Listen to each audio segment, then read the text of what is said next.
I am so glad you convinced me that the family car should be the Defender 110.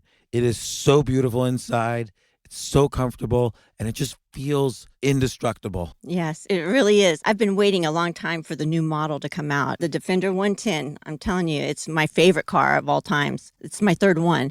You know, I have stories of going off road. The guy managed the group. He was like, "What are you doing in this beautiful car?" I'm like, "I'm going off road." He's like, "Are you sure? Because you can use one of ours." And then they look like Mad Max cars. I'm like, "No, no, no, no, we're going to do this." And he was shocked.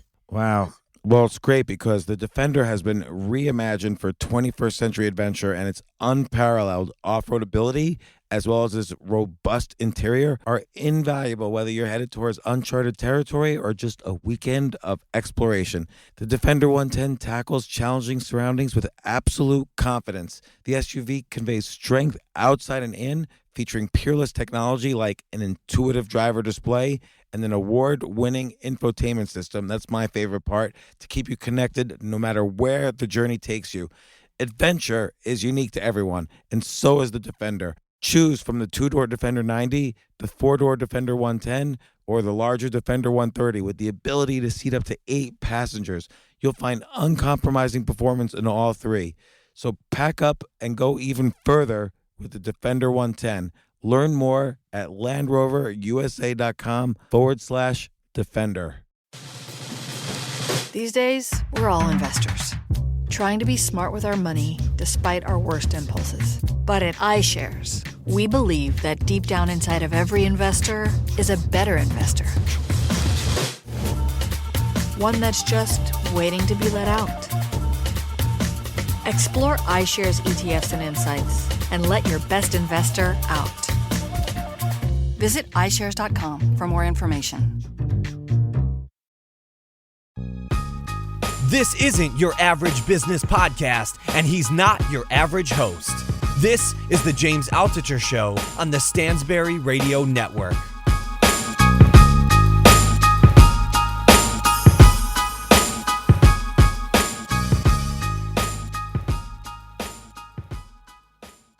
So Shane, I have to say, I got when the day your book came out, I think it was September 9th. I got downloaded to my Kindle around midnight. I woke up around 4 and I started reading it. And by 6 a.m., I was already writing you and asking if you could come onto my podcast because I was so impressed by your book. Your book's called Smartcuts. It's Shane Snow that I'm talking to right now. You're the chief content officer at Contently. But I really want to talk about your book, Smartcuts. Is that okay with you? Well, I'm really flattered. Yeah, absolutely. I'm very flattered, and thank you. I mean, and essentially, and you could correct me if I'm wrong, but obviously Smartcuts is a combination of the words smart and shortcuts. And you give example after example after example after example of people who have, as you say, hacked the ladder. They've hacked the traditional step-by-step approach to success, or they hack the 10,000 hour rule where you think you need to have 10,000 hours to sort of call yourself a success at something. Um, and you gave a really interesting example towards the beginning, which, while it doesn't seem to be related to entrepreneurship, it's kind of a fascinating fact, and it is related. So you pointed out how the average starting age of a president is younger than the average starting age of a senator, which seems unobvious because it sort of seems on the road to president, you need to be like a mayor, a congressman, a senator, then a president. But you sort of showed that Exactly. presidents kind of hack the system a little bit and skip that ladder. Yeah, well, the thing that I explore throughout the whole book is this idea of, there's lots of books that will tell you about how success was achieved. I was interested in rapid success. How did the people who beat the expectations so dramatically or who make breakthroughs or change the game, how do they do it? So I was really curious when I came across this data about the U.S. presidents that not only do they get to the top faster than sort of their peers that are climbing the ladder the traditional way, that are following the great American success advice, right? Like pay your dues, like work hard, ladder up slowly. But not only do presidents not do that, but actually the best presidents tend to have the most unconventional career paths. They tend to do all sorts of things before they get into politics and skip mucking around in Congress for 30 years. And so there's something about that I think speaks to what's wrong with the typical advice these days about how to be successful. Well, what is the typical advice that you're referring to? Well, there's lots of things that you hear, right? Like your college counselor tells you, and this is kind of what I try to explore throughout the book.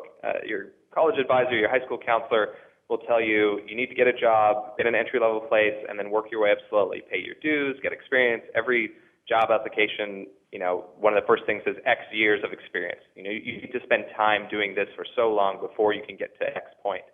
Kind of that paying dues mentality. There's others, that I explore, like it's not what you know, it's who you know, and in some cases of very massive success, that's not true at all. But with the president, it really is this conventional idea of you start as a state senator, become a congressman, become a senator, then majority leader, then vice president, then president. It's the House of Cards thing, like you in a Machiavellian way work your way up the ladder. And that's what they tell you to do, in any career, whether it's, for me as a journalist, get a job as a fact checker and eventually after 20 years become, the columnist, or, inside of a company if you want to be a CEO. What you see is the ones who get there the youngest and the fastest tend to circumvent that in some way. Yeah, I mean, look, probably Barack Obama is a great example. Like he was a state senator and then suddenly he was president. Right. Yeah, and he's an interesting case because I think history will a few years from now, like this verdict will really be out on him. But when you look at other young presidents, you see this similar pattern. But one of the interesting things is some of the oldest presidents we've had actually have very little political experience too, and were ranked very well. So the ones who skew the average age, that starting age of president is 55, the starting age of a senator is 57. The ones who skew the age up are actually the old guys that spent a lot of time in the military, or even, Reagan, he's the oldest president, he was an actor, and then he was the governor for a very brief amount of time, and the president. You see these people gain leadership experience and credibility and skills, and then move over laterally to this job that, part of the reason I think that these unconventional people make such good presidents is the same reason why what makes anyone a good leader, or actually anyone a good problem solver, which is the ability to do what psychologists call is lateral thinking, which is to reframe problems, to attack problems sideways like a computer hacker.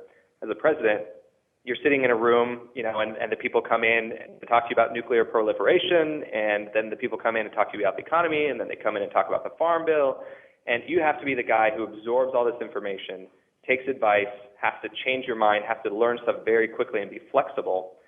And there's something about being a career politician and spending 30, 40 years learning how to be a great office campaigner that makes you actually kind of bad at that lateral thinking by the time you get there. In the book, I talk about a few presidents that are terrible after spending 40 years in Congress for exactly that reason. Right. So you mentioned Andrew Johnson as a case of someone who went the kind of career path, and then, of course, he's the first president to be impeached. Right, right. He was a disaster, and it was because he got there and he said, "I earned this. I paid my dues. I have the experience, so we're going to do it my way." Well, it turns out innovation doesn't happen when you say that, and whether it's in business or in politics, progress doesn't happen if you stay stuck on sort of one way of thinking, which ends up being the reason that's the first chapter. Is that ends up being the theme of the book. Is that anytime you have rapid success or breakthroughs, it's because someone has broken the rules or changed the assumptions or changed the conventions of what everyone else is doing. Well, I want to skip back and forth to several different examples in the book. You talk about one of my favorite YouTubers, Michelle Phan. She has over 6 million YouTube subscribers. Her makeup company now, because of her YouTube channel, is probably valued at around 30 or 40 million. I have no idea.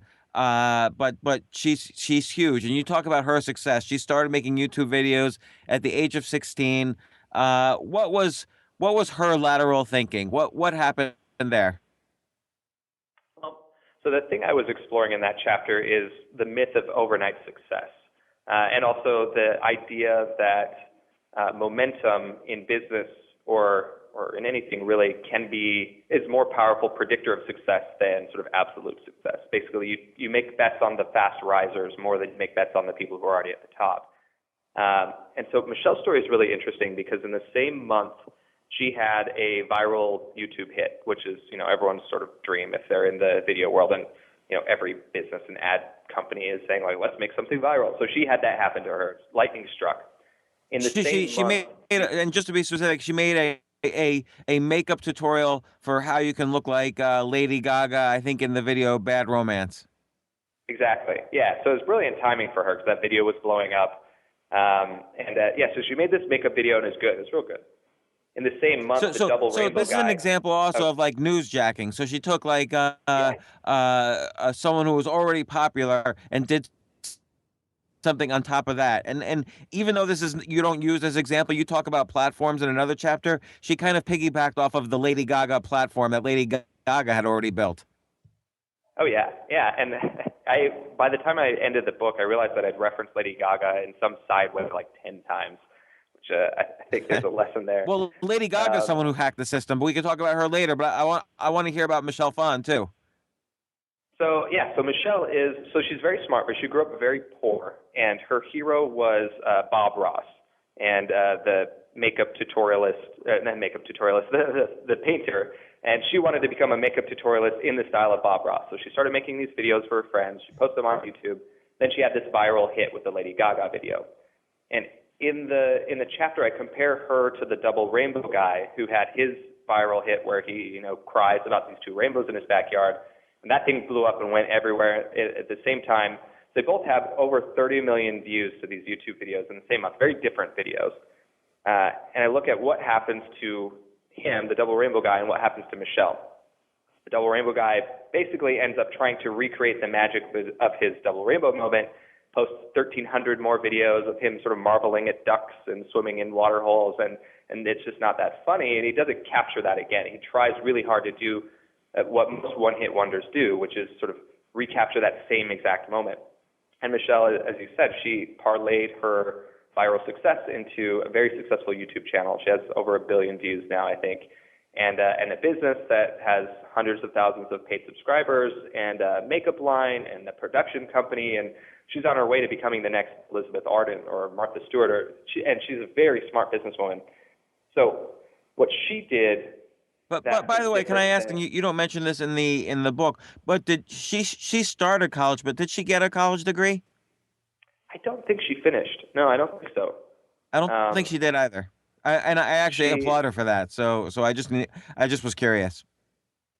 Yeah, she got her. I mean, she barely got to college because her mom was broke, and some uncle gave her mom money for furniture, and her mom gave the money to her to go to community college, and she got a free laptop and some drawing that Apple was doing, and so all these things fell into place that, she feels very blessed. She says for those things that led up to it.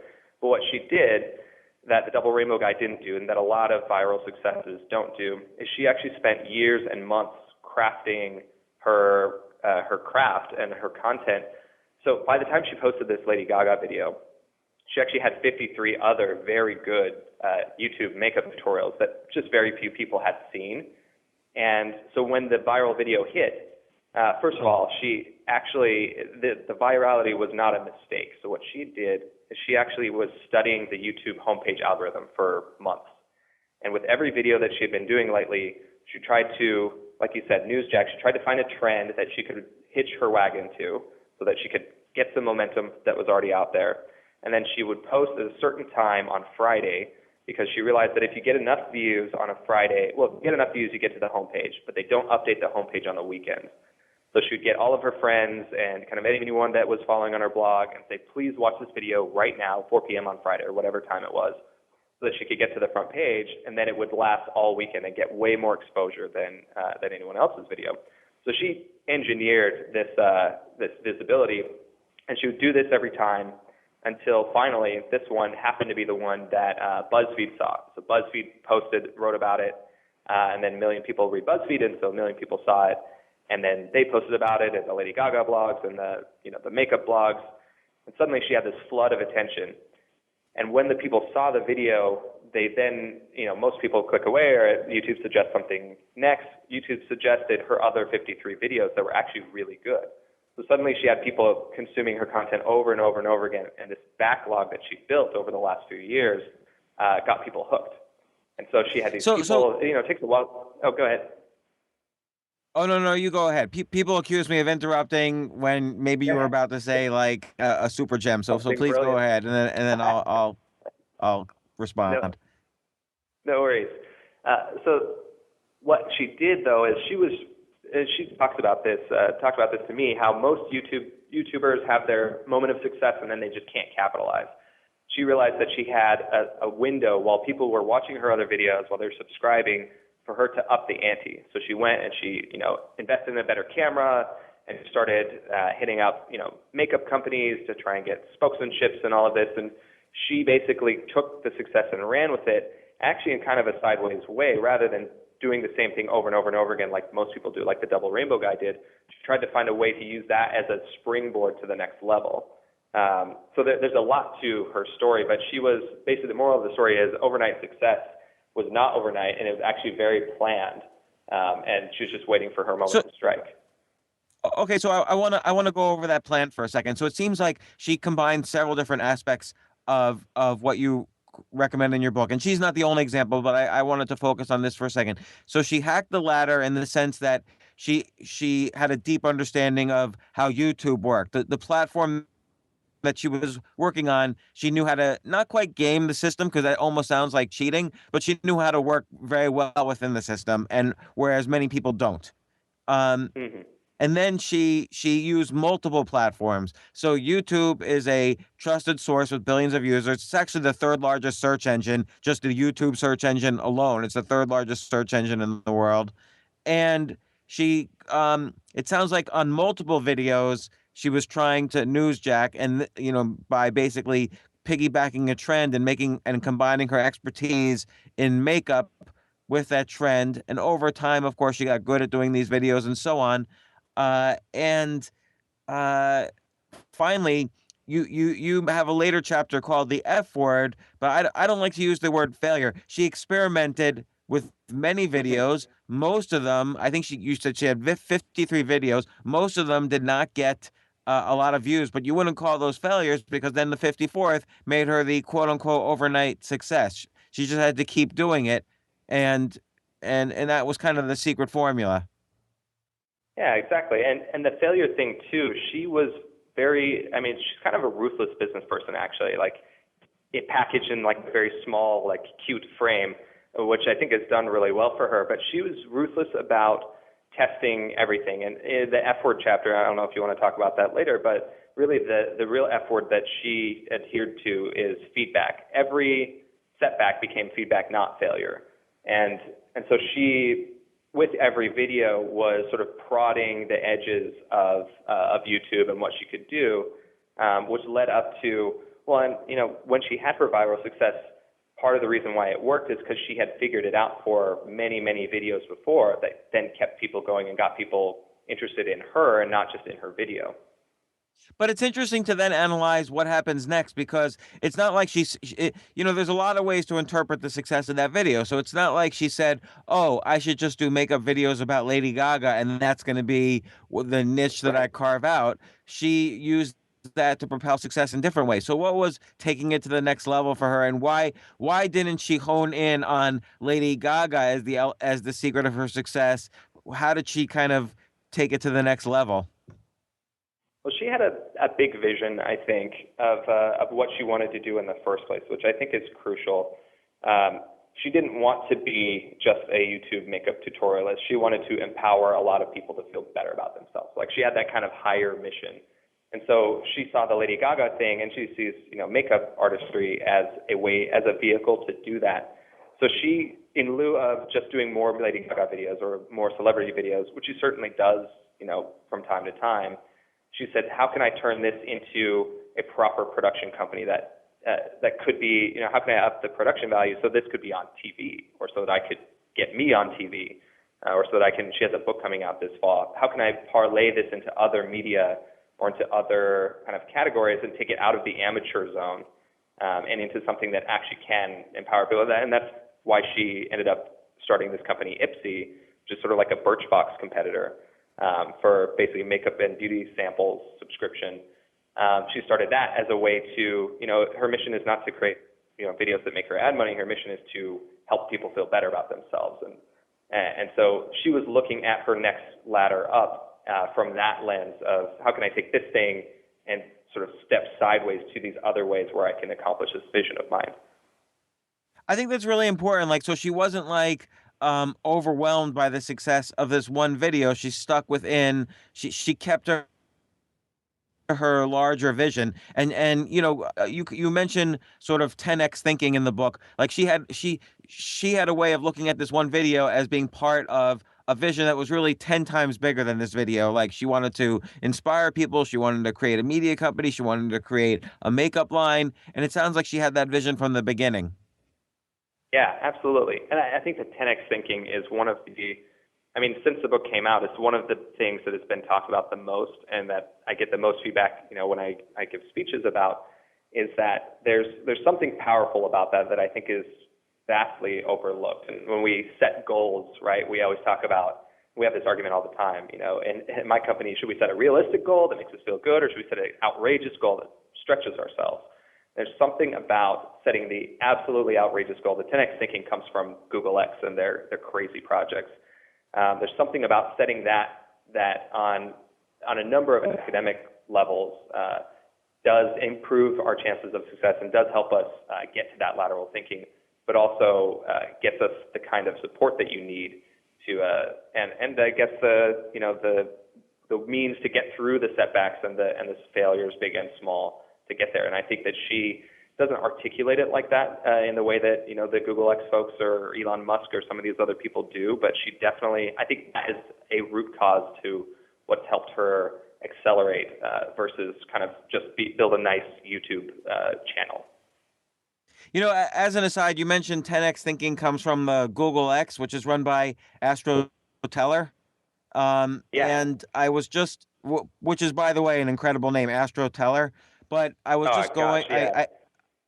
Oh, sorry, say that again? No, I was just saying, oh gosh, yeah, he has the best name. Well, it's funny because I was just looking through my emails, and I see on March 23rd, 2009, Astro Teller wrote me and wanted to meet me March 31st in New York City, and I never responded to him. I probably should have responded to him. This is why I'm not a Michelle Phan. I never like to meet people. It's funny. Why did he want to meet? That's what I'm curious about. Well, he went to the same graduate school as me. We went to graduate school around the same time, and he was a fan of my writing, so he wanted to meet. That's awesome. And then I just you never know. I just never responded.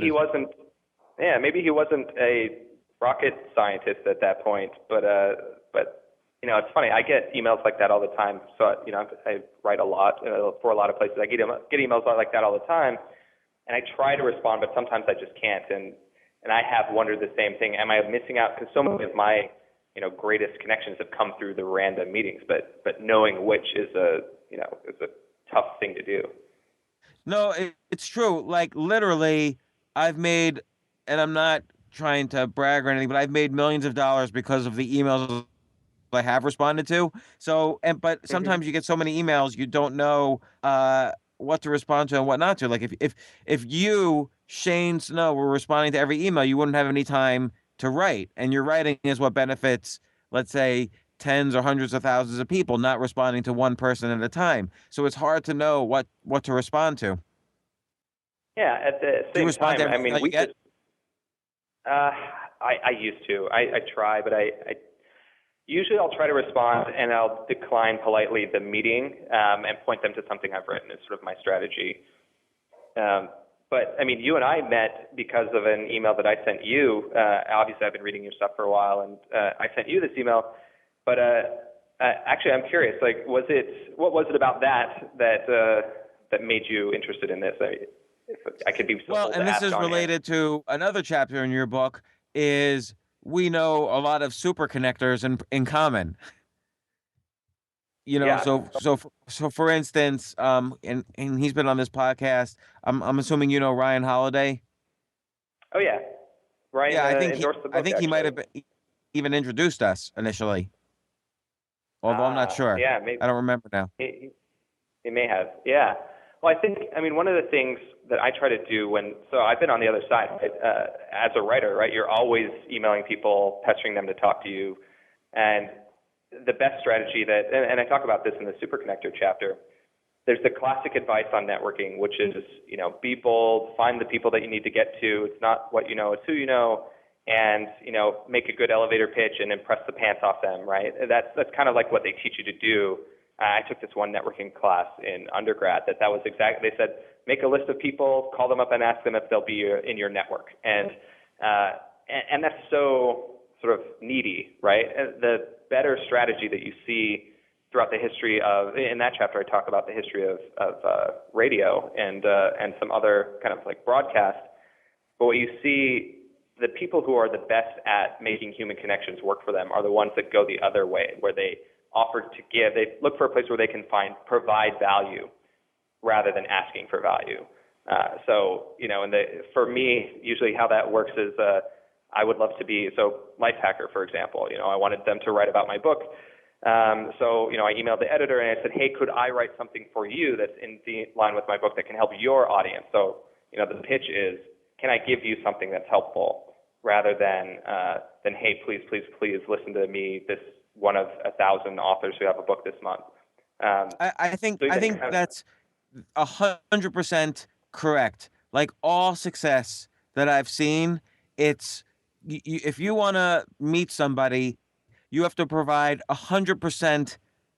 You have to provide. It's the 10x thing. You have to provide 1,000% of the value first to get 100% back, and that's critically important. And I find an even more valuable technique is what I call permission networking. So let's say I wanted to grow my network. I would say, okay, Shane, I'm going to introduce you to this other guy who's going to help you with your book. Is that okay? And you would say yes. Then I'm going to talk to the other guy and I'm going to say, you really need to meet Shane. He could help you with this. And that guy will say yes. Then I'll introduce the two of you. Now my network has improved without me having to meet either person. They'll increase value for each other and my network strengthens. So the next time I really need something, you guys are valuable nodes in my network, and that's how you increase the value of a network exponentially instead of linearly. I love that. Yeah, and the key, right, is you're not using your social equity, spending that to hook someone up at kind of like as a favor to someone else. You're making sure that there's mutual value being provided for both of them, and then both of them like you. It's like you level up because of that, even though you're actually making two asks for two people. Right, and the danger that where you burn social equity is if you just introduce the two people without confirming it with either side, because then it's sort of like you've outsourced the difficulty of meeting to them instead of you doing anything. And they might not want to, or you might be too busy, or it might not be good for you. And now it's like, oh, but James just introduced. I've got to respond somehow, or else I'll lose. Like I've just given you the responsibility. I've just given you the opportunity to lose social equity, and that in turn makes me lose social equity. Yeah, it's a bummer. I mean, even just so I just started this column with Fast Company, and last week I wrote about kind of following up on the super connector idea. I wrote about 15 people that have different sort of strategies for super connecting, and everything like the kooky Venn diagram that we ran with the piece basically is the overlap of connections and generosity. And a generous person does not make more work for someone else. And so when you're connecting people, if you're making work for someone rather than sort of taking work off their shoulders or giving them an opportunity, then you're depleting your reservoir of your karma is going down, not up. Right. It's funny how important this term from Hinduism is to entrepreneurial success. Karma. Yeah. I was going to say, what term? Oh, yeah. So tell me another business story. Let's talk about Andrew Mason. So Andrew Mason was the CEO and founder of Groupon. And whatever anybody thinks of Groupon, and a lot of Wall Street analysts always put it down. Andrew Mason is no longer the CEO. The whole kind of rise and fall of Groupon. But people forget Groupon was the fastest growing revenues company in history. I mean, they went up to like billions in revenues in like 2 years. So how did they hack the system to grow so fast? Yeah, so I actually, and I got kind of slammed in a review with the LA Times on this subject recently, which made me smile because in the beginning of my book, I just throw out there that it took Rockefeller 25 years to make $1 billion, and then it took, Bill Gates 12 years, and it took the Yahoo guys 3 years, and then it took Andrew Mason 2. And some of that's inflation, but not all of it. And when you look at the way technology is accelerating and communication is accelerating, those two things are making it so that people can build businesses, follow their dreams, make change, and in many cases get rich faster than before. And Mason and Groupon are kind of this superlative example because they are the fastest in history. So, part of the thing that I grapple with on that question is, yeah, Mason got sacked because he couldn't hang at that level, which I think is actually, it's a little bit unfair to say, to discredit the fast growth of his company and what he did. And he had great mentors too that were helping him along the way. It's a little unfair to discredit him for that rise just because he couldn't manage this enormous, gigantic public company. Those are two different skill sets. But at the same time, Groupon kind of rode this wave. So there are a few factors. Groupon rode this wave of kind of the right timing in the market for a service like it. But what they did that I found very interesting, and that actually speaks a lot to what we do at Contently, is they managed to get to grow this very, very interesting viral loop where people were opening their emails at a huge, huge open rate.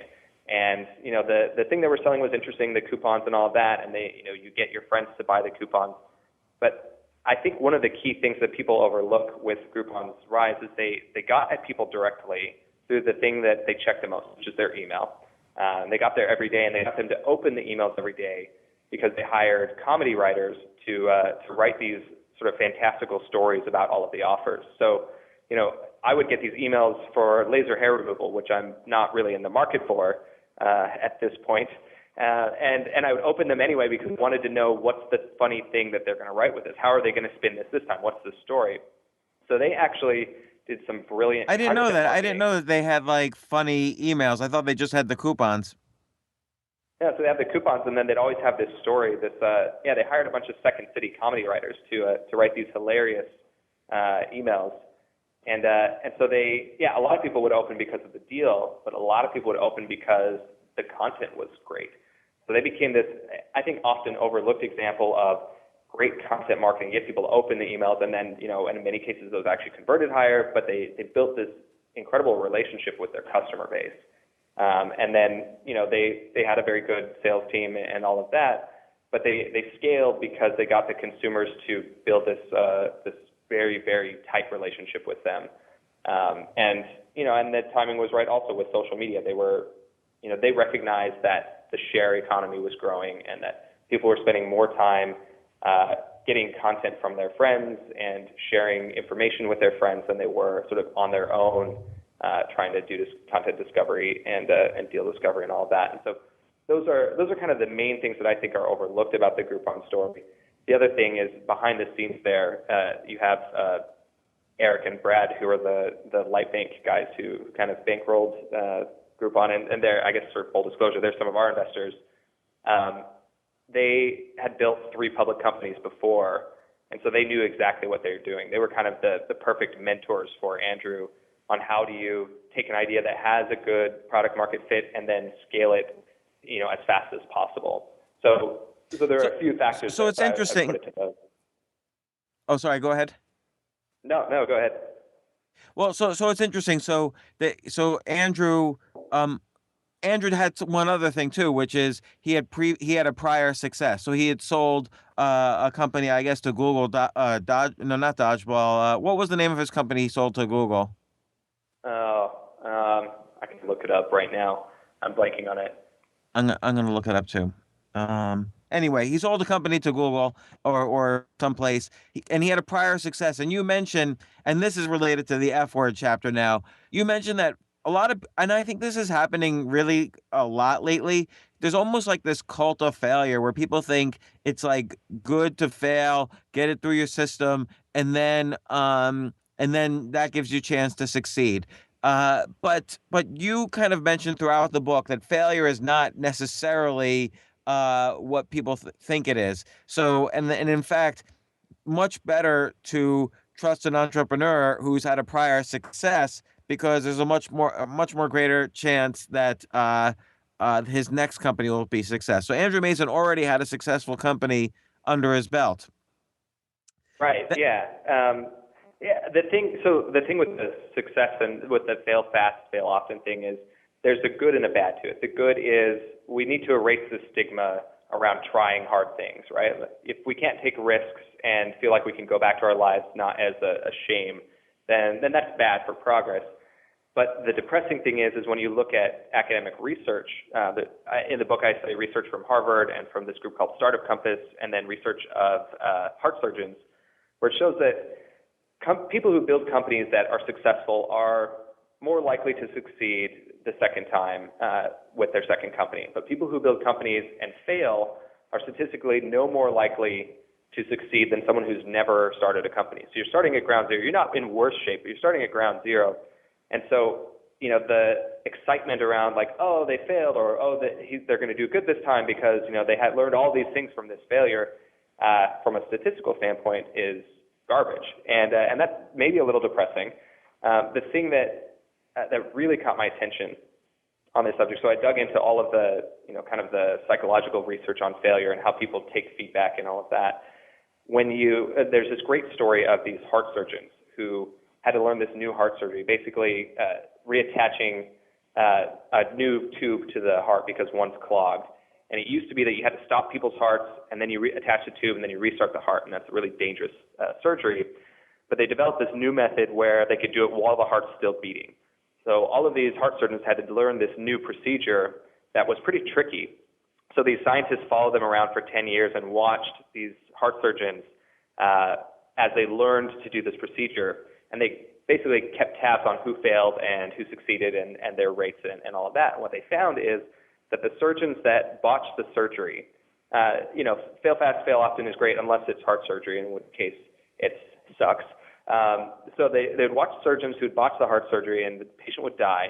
And those surgeons got worse, if anything. They maybe didn't get worse, but many of them did get worse, and they didn't get better in subsequent surgeries.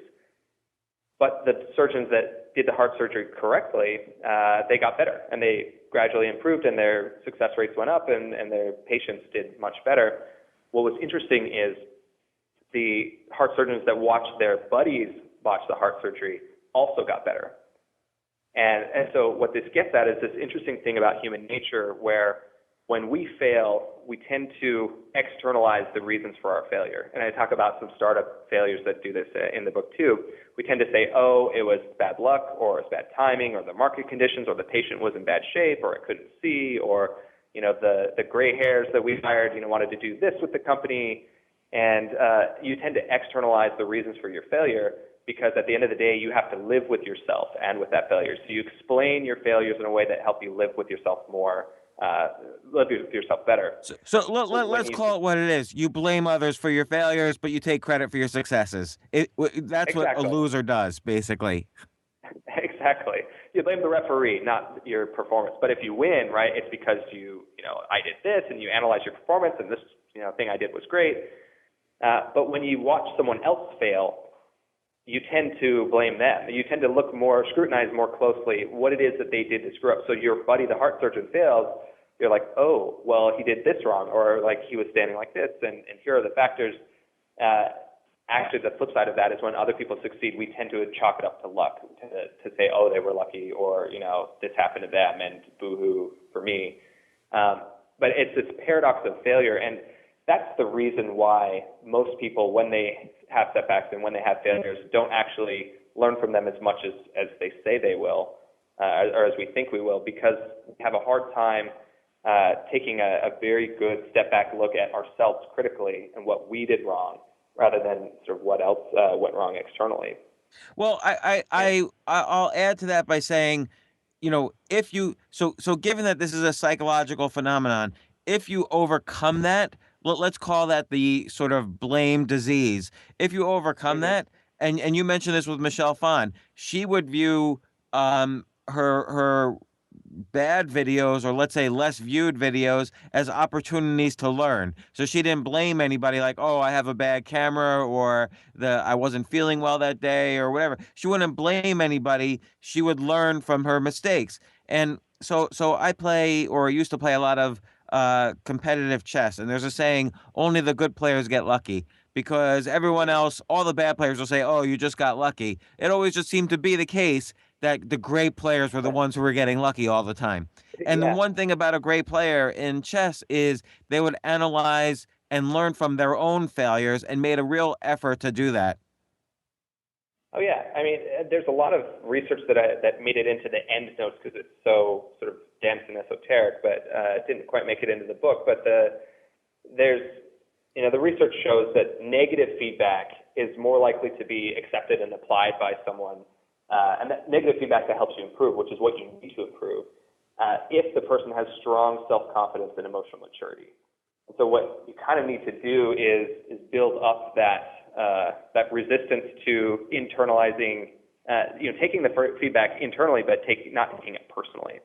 So one of the parts that I talk about in the book is how the Second City Comedy School pumps out great comedians, which is a very hard and sort of self-consciousness-inducing career. They pump out people like, Amy Poehler and Tina Fey and Seth Meyers very, very quickly.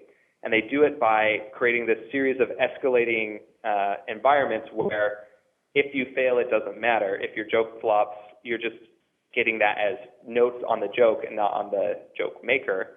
And so they have this very clever strategy of taking students and building their self-confidence and their emotional maturity so that when something bombs, it's okay. And actually, it's great because now they're excited to go back and make the joke work next time. Whereas you see a lot of comedians have a very hard time because it is a very personal thing. You get up on stage and people don't laugh at your jokes, you feel like shit. And so that chapter, the failure feedback chapter, is all about how do you create sandboxes where you feel like you're allowed to fail, but you're allowed to change the way you look at failure into seeing it more as feedback, so that when you're at an operating table or when you're landing an airplane on an aircraft carrier and there's no, like, failure is bad, or you have a business and failure is not going to help you next time, that you've set yourself up to learn rather than fail.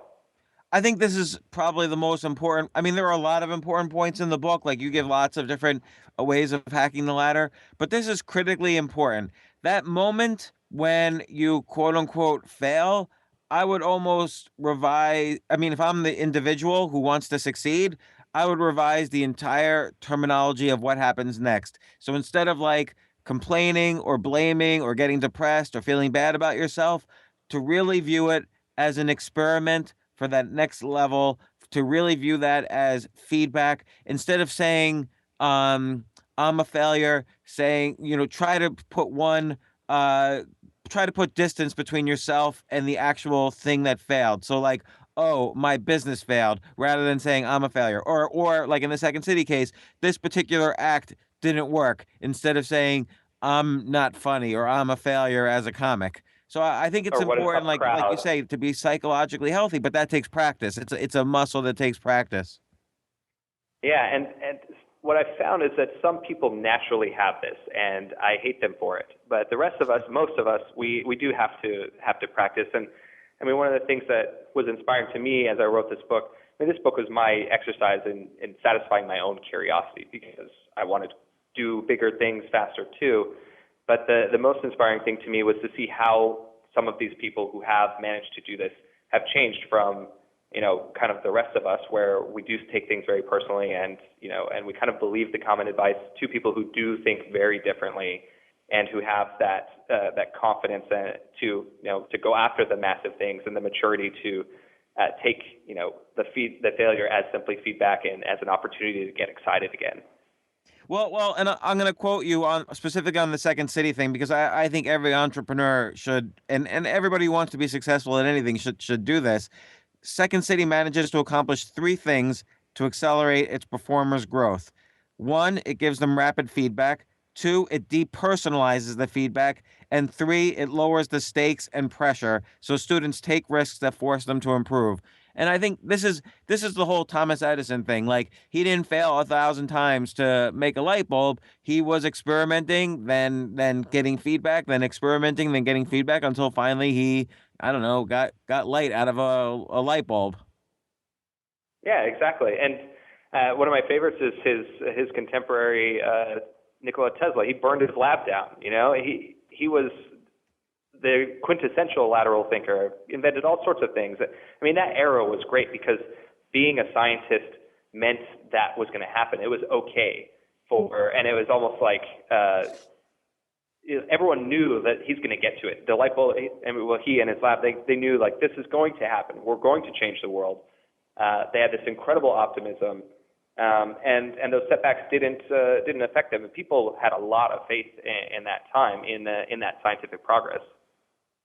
I feel like even now though, I mean, you kind of are connecting the dots here in a really good way, which is that I was going to ask you earlier, well, how does one do lateral thinking? And I think the answer you just gave is take out the vocabulary word failure and instead view everything as kind of like this feedback loop that you learn from, combined with some decent mentorship, either virtual or real, combined with sort of understanding in a very deep level the platform you're working on, like how Michelle Phan did with YouTube, how presidents understand, kind of the electoral college and the political system better than most of their competitors, and so on. Like, it's these things that give you the lateral thinking. So I know for myself, if I'm trying a business idea and it's very quickly not working, I think to myself, okay, well, how can I could either convert it into something that's working, or I sell it, or I give it to somebody so I improve my connection with them, or something. I'm always try to be in motion, correctly or incorrectly, because Right. sometimes you can stay at a business for 20 years and then suddenly it works, and that's the traditional route, and it also works. But I like to always be in motion. I think that's crucial. And when you look at all of the people that I profile in the book, none of them stick around in one spot for very long. And I think that's telling, right? That a lot of us do think that if we wait around, or we're loyal, or we pay dues, or we are patient, that patience is a virtue, they always say, right? Unless you're trying to change the world, in which case patience makes you slow. And so I think there's definitely something to that. One of the other chapters I talk about pattern recognition, and I do it through this couple of stories through pro surfers and electronic music artists. But at the best surfers in the world, they aren't like when you win a competition, you don't win because you have stronger muscles or you've trained more or you're somehow slightly more agile than your competitors. When you get to a certain level, the best surfers in the world win competitions because they show up to the beach early and they watch the waves for hours. And I think that's, as an entrepreneur, something that's overlooked. Like, everyone, we work hard, we stay up late, we do all the things, but I think spending time looking for patterns, watching the waves, and thinking, doing the mental work that no one can see for 3 times as long as everyone else is really, it's what makes for great surfers, but I think it's also what makes for great entrepreneurs and people that want to move faster and not be in one spot at any time. Yeah, it's interesting. I mean, look at yourself. You've been a journalist at multiple outlets. Like, it's no longer the case that you need to just rise up, from the copy desk at the New York Times up to columnist, up to maybe editor by the time you're 55 years old, or whatever. You write everywhere. It's kind of like a wall of sound approach. Like, every publication I look at, there's going to be a Shane Snow article, and then you started a company. Yeah, and I think it's all. I mean, part of it, honestly, I think is entrepreneurial ADD. But for me, it was easier. And when I started out as a journalist, I wanted to write for Wired magazine, and I pitched Wired I've talked about this a lot, but I pitched Wired a feature story, and the editor was nice and said, come back in a few years when you have experience. And so I made it my quest to get into Wired, and over the next 6 months, I wrote, for the Next Web, and then I pitched Gizmodo, and then I pitched Mashable, and writing off of the credibility of these lower publications. For Mashable, I pitched Fast Company, and I had Fast Company in print, and then I went back to Wired, 6 months later, and I said, hey, I've written for all of these places. Look at all the credibility I've built up. Will you take a look at my story idea? And Wired published my first story. And then I did the same thing to start writing print stories for Wired and to get into the New Yorker and the Washington Post and all of that. It was credibility to take one step sideways and to start a business in the journalism industry, in the content industry, and convince investors that, hey, I understand this industry and I have all of these smart brands attached to my, my portfolio, you could say. And then using that, to get the book deal, honestly, it was all of those things. And, hey, I have a company that's growing quickly, and I'm talking about companies that are growing quickly. That was my sidestep into there. And, my agent recently was talking about, well, what are we going to do in TV next? And I think just not slowing down and not seeing it as a linear path, right? Like each of these are kind of sidesteps, Gizmodo to Mashable. Those are different companies that, you could rise directly through the ranks through, or you could be sort of the independent contractor or independent artist and have the flexibility to jump around and then actually ends up building more. It's weird to say, right, like out loud, but it ends up building a more impressive sort of profile or resume when you get somewhere even younger than you might have normally been when you get to that point. Well, and and this is related not only to the lateral thinking or moving, but also the concept that you call leverage. So once you write for Wired and Gizmodo, you can write the New Yorker and say, hey, I've written for Wired and Gizmodo. Now, here's 10 story ideas for you. And then once you have something in these three places, the New Yorker, Lifehacker, Wired, whatever, then you write the publisher and say, oh, I've written for all these places. They all have put the stamp of approval on my writing. So now I'm ready to write a book for you. And you leverage these things one after the other. Maybe you had to try 10 publishers. Maybe you had to try 30 magazines. I don't know. But I think it's that quickly, never resting on the laurels. Like, oh, now I'm in the New Yorker. I'm going to write for the New Yorker for the rest of my life. Always leveraging it into the next lateral move very quickly is very key. Yeah, and you see this in startups too. This is a reason why the smart startups will, you're small, no one knows you. You start selling to small customers. So we did this as a B2B startup. Start selling to small customers. We put their logos on our website, and no one has heard of the logos. We use that to go to the next tier up, slightly bigger or better customers. We say, look at these people who trust us. We sell those customers, and 1 out of 30 say yes or whatever it is. But then you put those logos on the website, and you go to the next level up, put those logos on the website until within 8 months at Contently, we were dealing with Fortune 500 brands. As a startup under a year old, that's kind of impossible. But it's that same idea. You're borrowing the credibility from somewhere else, saying, I call it the Frank Sinatra thing, where, if you can make it there, you can make it anywhere. If you can make it in New York, you can make it, in LA. And that idea, you see that in a lot of startups. This is something that I feel like I've stolen from other smart startups and journalists that have done this in that industry. But you can see this everywhere. Yeah, it's everywhere. It's everywhere where there's success. I don't know of a success that doesn't have that, because in copywriting, for instance, it's known as social proof, that people are convinced to work with you because they see, oh, these 5 guys worked with him. Yeah, and who are you going to choose if you're NASA? The company that's working with all of these other aerospace companies that's 2 years old, or the company that's been in business for 50 years, but doesn't have all of that credibility or isn't rising that fast. You're actually more interested in this company that has come out of nowhere and gotten everyone in the world who's important to take a bet on them. That momentum is more impressive thing.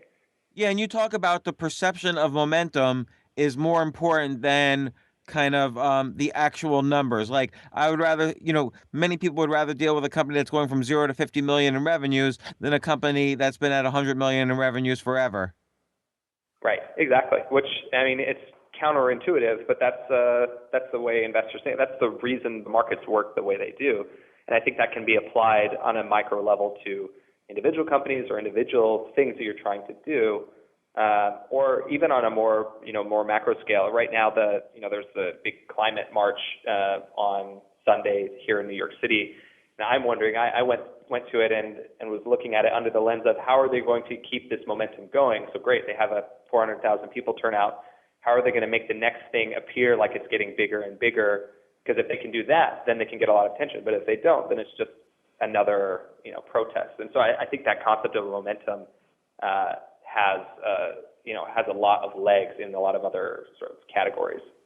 So I want to go in a slightly different direction, which is the guy or woman in a cubicle who has been paying the dues, but sees that, look, the corporation I work for is not necessarily loyal to me. I have other interests and passions. I kind of would like to do what Shane is talking about. I have interests. I have other things. Because you talk a little bit about this in terms of the guy who started Ruby on Rails, the programming environment Ruby on Rails, and he kind of hacked the system by saying, he says specifically, with 5% of the effort of somebody getting an A, I can get a C minus.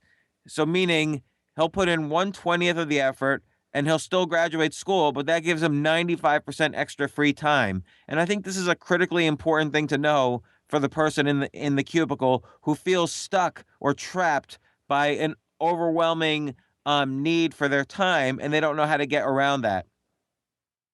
Yeah, I think one of the things that one of the reasons the book isn't called Shortcuts is because shortcuts kind of by definition can be amoral, or they can have this like cutting corners feel to it. The thing about David Hansen in that chapter is he didn't take his 95% of free time and then go, smoke pot on the beach.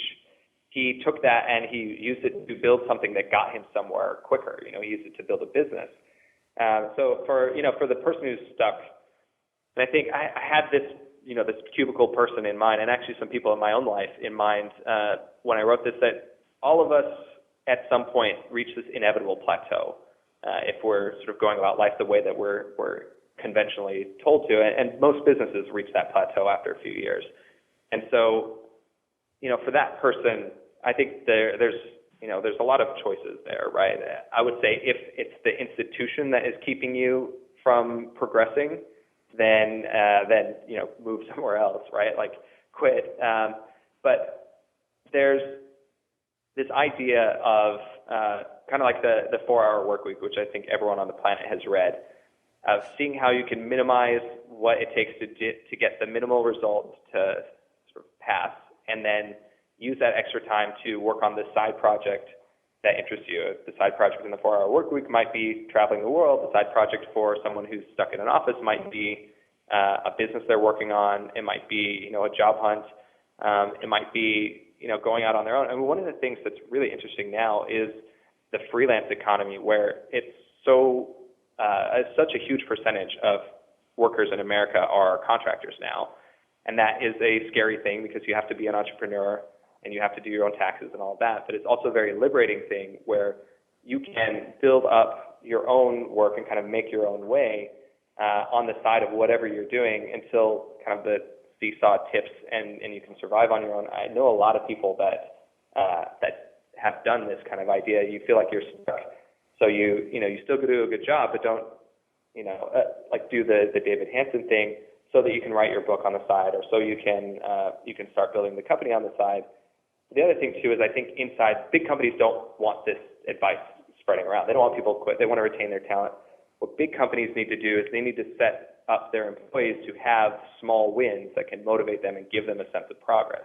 And that creating that environment where employees can have small wins for progress, and also the latitude to question things about the business or about their job or their industry, to ask the questions that lead to lateral thinking. I think that's crucially important. And when I say that, go ahead. Oh, no, I just think it's interesting that, part of that, though, is a mindset thing. So in order for an employee to succeed at a company, he has to be able to say we instead of them and me. So he has to, like when I worked at HBO, it was like, how can we be better as a company? Even though I was a low-level employee, I had to say, how can HBO be better, and almost internalize what HBO was as a company. And they did give me a chance to have many small wins, and I credit them for that. But I also did the hack the system approach, where I did the minimal amount of work and to achieve enough success to do well there, but also on the side, I completely started a company for 18 months. I had a company on the side, and finally, when I think I had around 11 employees, I jumped ship and joined my own company full time as CEO. That's great. Well, the common advice you get, right, is go the extra mile, put in the overtime, and hope someone recognizes it so you get a promotion. Well, it turns out that's the slow way. If you put in the sufficient amount of work and then go the extra mile sideways, work on the thing that you're not supposed to work on, maybe inside your company, work on the project that will sort of be, like all the stories of 3M, right? Like the Post-it note was invented by the guy in his side time. Work on those sorts of things that can help you sort of skirt that line that's based on how many people are in front of you, right? And either internally or externally, that's the idea. But we have this advice so ingrained that, like, no, if you want to be successful, just work hard. Just work so hard and put in so many hours and then cross your fingers that someone recognizes it. That's tough because it just doesn't happen that often. It's not appreciated as often as you would think. And as much as you shouldn't slack on the job, but you're not going to be rewarded for going the extra mile unless you're doing it in a creative way. So let's take like a random field, like we've talked about entrepreneurship, we've talked about book publishing a little bit. We've talked about a couple different cases of entrepreneurship. What about something like if somebody wants to be an actor? How would you recommend they go about hacking the ladder? So this one is actually. Did you read my piece in The Observer where I wrote a little bit about my acting adventure? No. When did you write it? I write for The Observer. Oh, cool. It was. It came out the same week as my book, so 2 weeks ago now. So I wrote Okay, I didn't read it. Did Ryan Holiday hook you up to The Observer? Because that's how I met The Observer. Yeah, exactly. Yeah. It's funny. See? Super connectors. Right? Yeah, such a small world. So when I first moved to New York City, I kept seeing them film Law and Order on my block. I lived in Midtown. And then one day I literally bumped my shoulder into Tina Fey's shoulder while they were on a shoot for 30 Rock. So I said, okay, I should figure out how to become an extra because, I want to sort of skip out on my homework for a little while, and I was bored. So I signed up at a casting agency, and they cast me as an extra in a few shows. So I showed up to Gossip Girl and showed up to Law and Order. And I asked my fellow extras, because being an extra blows, basically. Like, you stand around for 13 hours, and then you're a human prop. And you can see in the Fashions Night Out episode of Gossip Girl on season 4, I think, me holding a glass of fake wine while Chuck Bass kisses a French girl, and I stood there for 13 hours. Anyway, so So I asked my fellow extras, well, how do you get out of this? Like, how do you go from this, being the guy holding a glass of wine to the guy kissing the French girl in the foreground of the shot? And they said, well, okay, so here's the advice. What you do is you try and angle yourself so that you're in the director's view. You position yourself so the camera gets you, do a really good job. And if the director decides that they need to write in a small speaking part, like the waiter needs to say something, then maybe they'll pick you. And if that happens a couple of times, then you can get your Screen Actors Guild card, and then you can start moving on to bigger roles. So I was like, okay, well, how often does this happen? And they're like, well, I've seen it happen a couple times. Okay, I said, well, so this is the ladder, for instance, that you need to hack. Right. And they said, and I asked them, well, how long have you been doing this? And they said, oh, a couple of years. So, okay, in 2 years, you've seen this happen to 2 people, and there are hundreds of extras. So clearly that's the stupidest advice ever. Right. The common career advice that you get as an actor is maybe not that dumb, but it's pretty similar, where you get on this ladder, you audition for very small parts, you work hard at them, you audition for more small parts, and eventually you audition for bigger and better parts. And people hustle in this industry, and they do work very, very hard, for decades, a lot of times before they get their break. Some of the most fast-rising actors, one of 2 things happens. They come in and they just have a look that is needed. So Jennifer Lawrence, she comes in as a teenager, right? And she has a look that they need. Someone spots her on the street, and she auditions, and she's naturally talented, and great, she's in. And she clearly deserves every bit of success that she had in it.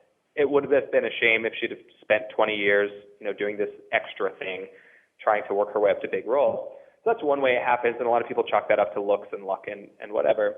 but there's some merit there.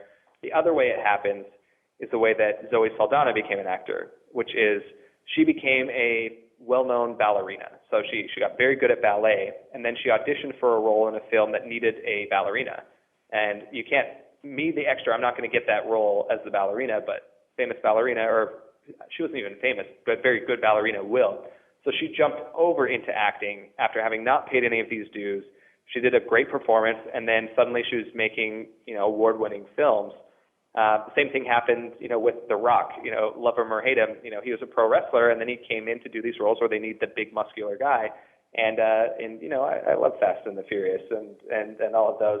So you see that kind of very similar to the presidents in acting. You see someone gain skills in one industry and then cross over into the other and use those unique skills to provide some unique value to that industry that surpasses the value that everyone else who's sort of backed up in line doing the very same thing can provide, and it's just sort of waiting for luck. It's interesting because I sort of call that in one phrase is idea sex, where you have an idea in one area and an idea in another area, but you become the master of the intersection, and that's ultimately the key to a lot of success. I love that idea sex. So like Groupon is a great example where, they were really good at email marketing and then combined that with couponing, essentially, local couponing. Right. Yeah. And I think that pattern holds, right? You have the outsiders come in or you turn an industry inside out. I think that pattern holds almost anywhere you see a breakthrough. So there's so much valuable information. I really, your book and 0 to 1 by Peter Thiel remind me a lot of each other, where it's really well written, very smooth read. Like, it's not dense with a lot of hard to read research. You put that more in the notes and so on. You interweave a lot of stories, both personal and kind of, experiences of others. And you have a lot of just practical advice that people can follow. Plus, many of the ideas in your books a little similar. There's some overlap in the ideas between your book and 0 to 1 by Peter Thiel, like the 10x thinking and so on. So I enjoyed that part as well, and seeing two completely different approaches to it, though. So I was. Go ahead. Yeah, I was happy to. So I ended up getting to interview Peter for his book launch up here in New York on stage, and that was, I think, part of why they picked it. But I was tickled by, I read his book early, by how much his whole thing is that if we want to change the world, we have to think differently than we thought last time. And that's very much a theme of what I wrote. And I love that, if these ideas can tickle, and I did write a very different book. It's very much, narrative and sort of spans history. And his is very much focused on, on building a business, right, from the VC angle. And I feel like I would love to see a movement towards more of this. Let's question, everything about the way business is done, so that we can make more progress, and not just in business but in society.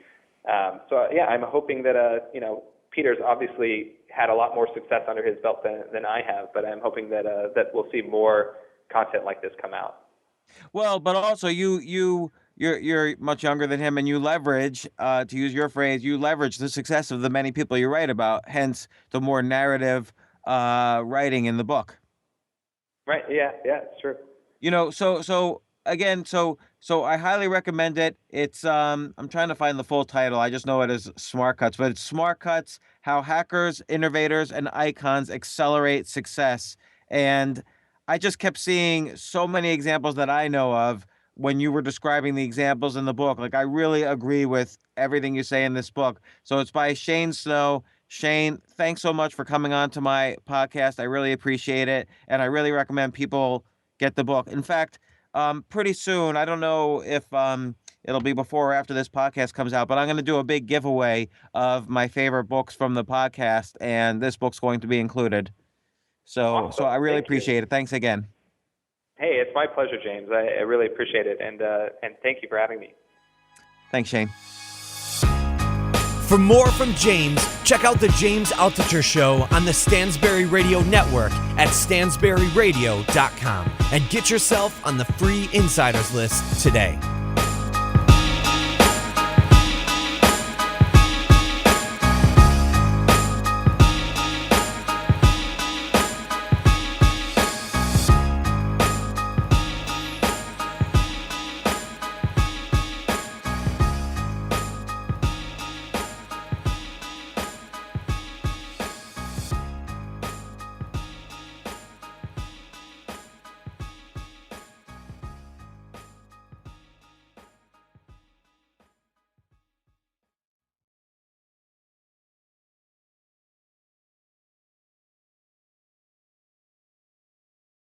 AI might be the most important new computer technology ever. It's storming every industry and literally billions of dollars are being invested. So buckle up. The problem is that AI needs a lot of speed and processing power, so how do you compete without costs spiraling out of control? It's time to upgrade to the next generation of the cloud, Oracle Cloud Infrastructure, or OCI. OCI is a single platform for your infrastructure, database, application development, and AI needs. OCI has 4 to 8 times the bandwidth of other clouds, offers one consistent price instead of variable regional pricing, and of course, nobody does data better than Oracle. So now you can train your AI models at twice the speed and less than half the cost of other clouds. If you want to do more and spend less, like Uber, 8x8, and Databricks Mosaic, take a free test drive of OCI at oracle.com/advance. That's oracle.com/advance. oracle.com/advance.